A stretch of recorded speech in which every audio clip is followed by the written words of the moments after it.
Hello guys, আসসালামু আলাইকুম। আমি Tajbi Hossain and welcome to my another video. Guys, আপনাদের সাথে আরেকটি খাবারের ভিডিও নিয়ে এসে পড়লাম। আজকে গাইস আম্মু বানাচ্ছিল হচ্ছে একটি মাছের কোপ্তা।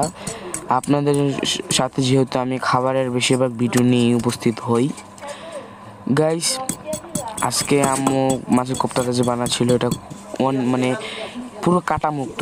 যারা কাটা ছাড়া মাছ খেতে চান, মানে কাটা ছাড়া মাছ খেতে চান, কাটালা মাছ খেতে চান না, তাদের জন্য ভিডিওটি ছিল।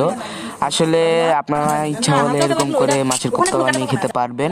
এই যে আম্মু পুরো কাটা যুক্ত ছিল মাছটাকে এখন পুরো কাটা মুক্ত মাছ বানিয়ে দিল।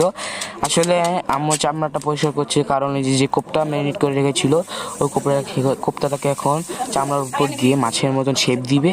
তারপর মাছের মতন শেপ দিয়ে এটাকে মানে মাছের মতন টুকরো টুকরো করে কেটে তারপর রান্না করা হয়। বলতে গেলে ফার্স্টে হচ্ছে এই মাছটাকে মানে এরকম করে মানে যে লম্বা করে ফিনিশিংটা দিল, মানে মাছের মতনই ফিনিশিংটা দিল।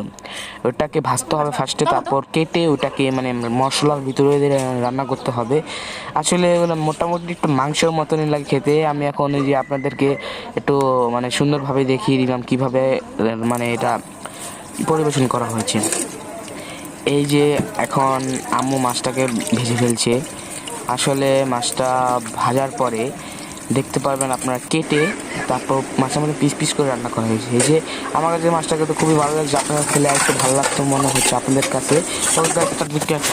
খোদা হাফেজ, আসসালামু আলাইকুম।